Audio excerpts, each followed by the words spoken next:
लखीमपुर के आक्रोश में सियासत का रंग कितना है और कितनी संवेदना है, इसका फैसला उत्तर प्रदेश की जनता को 2022 में करना है। लेकिन लखीमपुर यूपी का सबसे बड़ा सियासी स्पॉट तो बन ही गया है। मृतक किसान प्रदर्शनकारियों के अंतिम अरदास में कांग्रेस महासचिव प्रियंका गांधी पहुंची थी।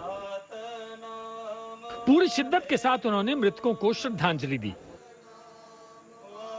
तो उधर वहां किसान नेता राकेश टिकैत और आरएलडी नेता जयंत चौधरी की भी एक दूसरे के अगल बगल बैठी पिक्चर परफेक्ट दिखी। तो शुरू से ही मांग यही है कि जो मंत्री हैं उसका इस्तीफा, उसकी गिरफ्तारी, वो 120B का मुलजिम है ना, तो गिरफ्तारी उसकी अभी तक हुआ नहीं टिकैत। ये आंदोलन उसी के लिए तो अब आगे चलेगा कि नहीं हुआ। वो आंदोलन की रूपरेखा क्या है? रूपरेखा रहेगी 26 तारीख की बड़ी मीटिंग है, ये अस्थि कलश जा रहे हैं पूरे देश भर में, तो ये यही तो है। मीटिंग कहाँ पर होगी 26 तारीख? लखनऊ में। नहीं, किसान का पॉलिटिकल नहीं है, या किसान किसी पार्टी को आगे नहीं बढ़ा सकता, या हमारे मेंबर किसान नहीं है, या हम समाज में नहीं आते, हमें अंतिम अरदास में आने से रोका जाएगा, किसानों के बीच जाने से रोका जाएगा, तो हम कौन हैं? हम कहीं विदेश से आए हैं क्या? हम राष्ट्र विरोधी ताकतें हो गए? हम मोदी जी का विरोध कर सकते हैं, योगी जी का विरोध कर सकते हैं, राजनीतिक विरोध कर सकते हैं, मुद्दों पे विरोध कर सकते हैं, लेकिन हमारा भी समाज में अपना स्थान है। लखीमपुर के नाम पर बीजेपी के खिलाफ विरोधियों की साझा रणनीति की काट बीजेपी को राजस्थान के मामलों में मिल रही है। बीजेपी के मुताबिक विपक्ष का आक्रोश सिलेक्टिव है, क्योंकि कांग्रेस पार्टी को राजस्थान के दलितों पे हो रहे अत्याचार से कोई वोट का फायदा नहीं होने वाला है। वहां वोट का नुकसान होगा कांग्रेस पार्टी का। इस कारण से वहां के दलितों का अधिकार नहीं है उस विषय पर चुप्पी साधना, किंतु दूसरे राज्यों में जाकर के वहां एनार्की, अनरेस्ट और वहां पर सड़क पर लड़ाई करने का प्रयास करना, यह कांग्रेस पार्टी का चरित्र बन चुका है। बीजेपी राजस्थान के नाम पर विपक्ष के लखीमपुर के आंसुओं को विशुद्ध राजनीति कह रही है।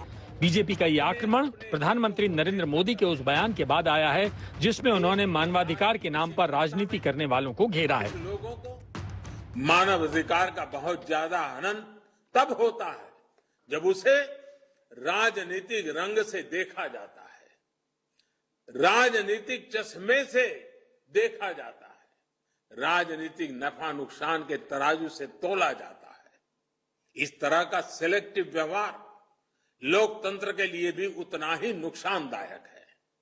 हम देखते हैं कि ऐसे ही सिलेक्टिव व्यवहार करते हुए कुछ लोग मानव अधिकारों के हनन के नाम पर देश की छवि को भी नुकसान पहुंचाने का प्रयास करते हैं। ऐसे लोगों से भी देश को सतर्क रहना है। लखीमपुर के बहाने बीजेपी और कांग्रेस की इस आर पार के बीच किसानों के मुद्दे पर अखिलेश यादव और शिवपाल सिंह यादव ने भी कमर कस ली है।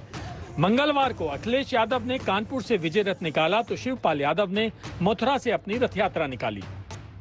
गंगा से लेकर के यमुना के किनारे तक समाजवादी विजय रथ चलेगा और इसलिए चला रहे हैं, जनता का सहयोग, समर्थन और आशीर्वाद लेने के लिए हम लोग निकले हैं। 2022 में मुझे उम्मीद है जनता भारतीय जनता पार्टी का सफाया करेगी। उत्तर प्रदेश को धोखा मिला है। यही गंगा जमुना के बीच का इलाका है जहां पर सबसे ज्यादा खुशहाली होनी चाहिए थी। उत्तर प्रदेश हमारा किसानों का प्रदेश है, लेकिन किसानों के साथ धोखा हुआ। सामाजिक परिवर्तन और इस समय परिवर्तन की जरूरत है, तो सामाजिक परिवर्तन यात्रा आज से शुरू की है। आज एक तो बहुत शुभ दिन है और शुभ दिन के साथ साथ यहाँ पर हमने शुरू किया है मथुरा वृंदावन से। 2017 में बीजेपी ने उत्तर प्रदेश में एक तरफा जीत दर्ज की थी, लेकिन अब की बार कांग्रेस, समाजवादी समेत तमाम विपक्षी दल चुनाव के 4 महीने पहले ही जोरदार तैयारी करते दिख रहे हैं। लखीमपुर से आशुतोष और कानपुर से कुमार अभिषेक के साथ आज तक ब्यूरो। लखीमपुर को लेकर कांग्रेस ने सरकार के खिलाफ हमला बोल रखा है, लेकिन प्रियंका जब मामले को लेकर अपनी सक्रियता दिखा रही हैं, तो उन्हें 1984 के सिख विरोधी दंगों की याद भी दिलाई जा रही है। देखिए, उत्तर प्रदेश में ब्राह्मणों के वोट बैंक के बाद अब सिखों के वोट बैंक की राजनीति भी गर्मा गई है। लखीमपुर में हुई हिंसा के बाद लखीमपुर के चौराहों पर इस तरीके के पोस्टर गाहे बगाहे दिखाई पड़ने लगे हैं। ये लखीमपुर का सौजन्य तिराहा है जहां पर लिखा है नहीं चाहिए फर्जी सहानुभूति। 1984 के सिखों के नरसंहार के जिम्मेदार आज सिखों के जख्मों में नमक न डालें। सतपाल सिंह मीत, अध्यक्ष दशमेश सेवा सोसाइटी। इस तरीके के पोस्टर न सिर्फ लखीमपुर बल्कि लखनऊ में भी देखे गए जब लखीमपुर हिंसा को लेकर कांग्रेस हमलावर हुई। ब्राह्मण वोट बैंक और अब सिखों वोट बैंक को लेकर राजनीति गर्मा रही है। देखना होगा कि इस वोट बैंक की राजनीति में किसका नफा और किसका नुकसान कितना होता है। कैमरा पर्सन संजय के साथ संतोष कुमार, आज तक।